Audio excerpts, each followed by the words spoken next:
اتنی بڑی فوج کا رکھ کر کیا کریں گے ہم؟ اربوں روپیہ فوج کا خرچہ ہے، دو ولی، ایک ولی کو اس بارڈر پہ بٹھا دیں گے، ایک ولی کو اس بارڈر پہ بٹھا دیں گے، پھر ہم بڑھانا دیں گے اولیاء کرام رجمت؟ ذہنیت ماری گئی ہے، سمجھ نہیں پاتے، دین کے قریب نہیں آتے لوگ، سمجھتے نہیں۔ فرمایا ثم استقاموا تتنزل علیہم الملائکۃ الا تخافوا ولا تحزنوا وابشروا بالجنہ التی کنتم توعدون۔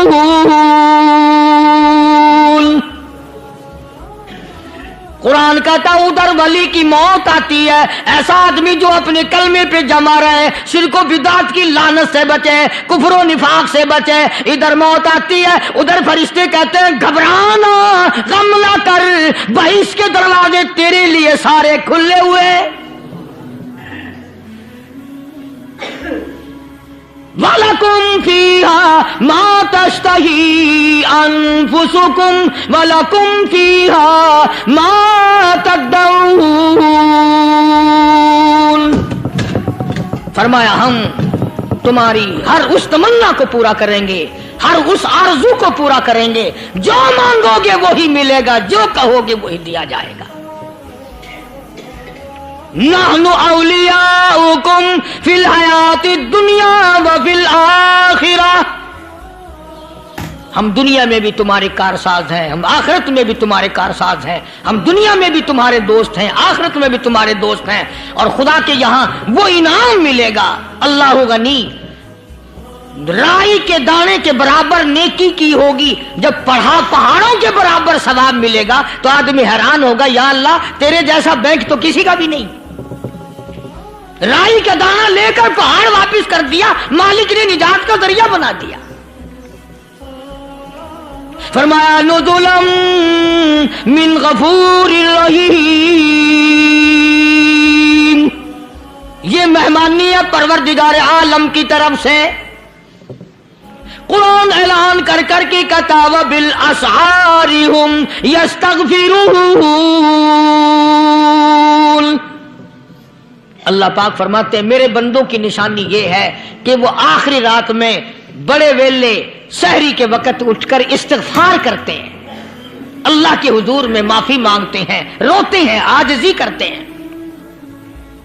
کہتا کہ ایک تڑپ سی دل میں امنگتی ہے، ایک درد جگر میں ہوتا ہے، ایک تڑپ سی دل میں امنگتی ہے، ایک درد جگر میں ہوتا ہے، ہم رات کو رویا کرتے ہیں جب سارا عالم سوتا ہے۔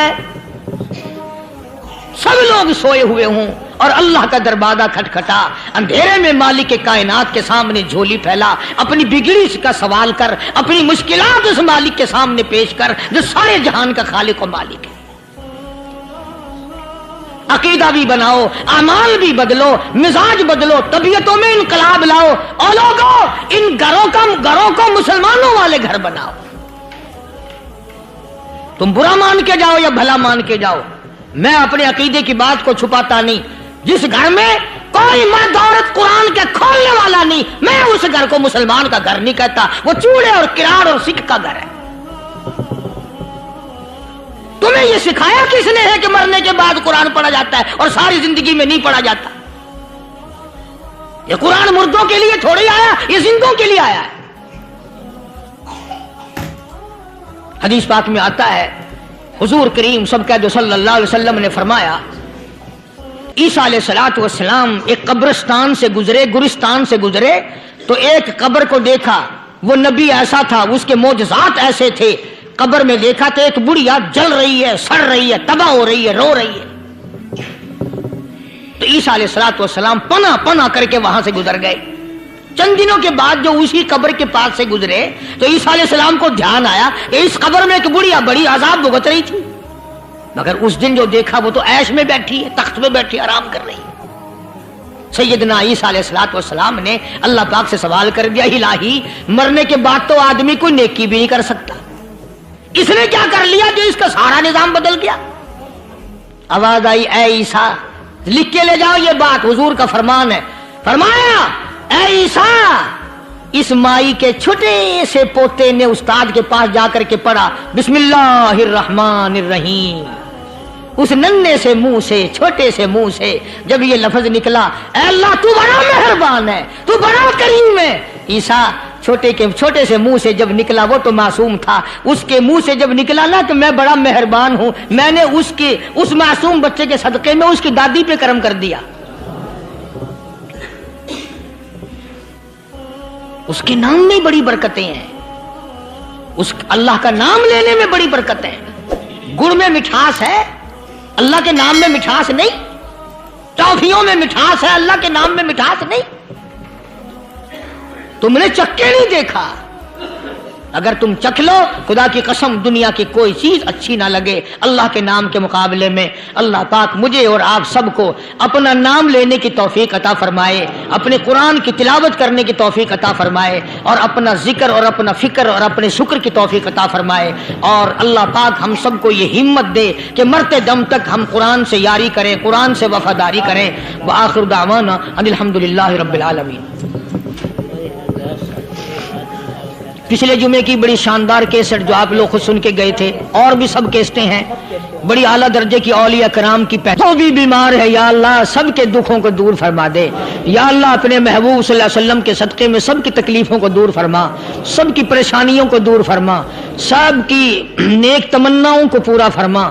یہ جتنے مرد عورت آئے بیٹھے ہیں یا اللہ ان کو قدم قدم پہ نیکیاں اور قبولیت عطا فرما، یا اللہ سب کے کاروبار میں، سب کی فصل میں برکت عطا فرما، یا اللہ سب کی نیکیوں کو اتنا بڑھا کہ ہمارے لیے ذریعہ نجات بن جائیں۔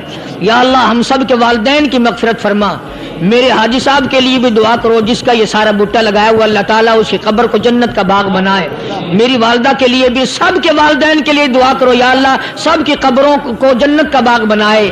جس کے عزیز رشتہ دار، اہلیہ، بھائی، بھتیجے، خاندان کے لوگ، وسیب کے لوگ جتنے بھی قبروں میں چلے گئے یا اللہ سب کی مغفرت فرما، سب کے گناہوں کو معاف فرما، یا اللہ سب کو اعلی علین میں جگہ عطا فرما۔ یا اللہ اس مسجد کے، مدرسے کے جتنے لوگ خدمت گزار ہیں مال و جان میں برکت عطا فرما، یا اللہ ان کو اتنا دے کہ ان کے گھر بھر دے۔ ہاں کوئی ساتھی بتلا رہے ہیں کوکا کولا کا کوئی ساتھی ہے جہاں بھی ہے، اللہ تبارک و تعالیٰ سے استقامت عطا فرمائے۔ یا اللہ ان سب کو حج بیت اللہ نصیب فرما، سب کو روزے رسول اللہ صلی اللہ علیہ وسلم کی زیارت نصیب فرما، بے اولاد کو اولاد عطا فرما۔ یا اللہ ہم سب کی اولاد کو نیک، صالح اور نمازی بنا، یا اللہ سب کی اولاد کو ہدایت عطا فرما۔ یا اللہ ہم سب کے گھروں کو نماز اور قرآن سے آباد فرما، مرتے وقت کلمے اور ایمان والی دولت عطا فرما۔ یا اللہ ہم سب کی عزت، آبرو، جان، مال اپنی امان اور اپنی حفاظت میں رکھ۔ یا اللہ ساری امت کی مغفرت فرما، سارے پاکستان پہ کرم اور فضل فرما، ساری مخلوق کے ساتھ یا اللہ رحم کا معاملہ فرما۔ یا اللہ ہماری دعاؤں کو نہ دیکھ، ہمارے اعمال کو نہ دیکھ، اپنے محبوب صلی اللہ علیہ وسلم کے صدقے میں تمام دعاؤں کو قبول فرما۔ صلی اللہ علیہ حبیبہ محمد وعلی آلہ واصحابہ اجمعین برحمتک یا ارحم الراحمین۔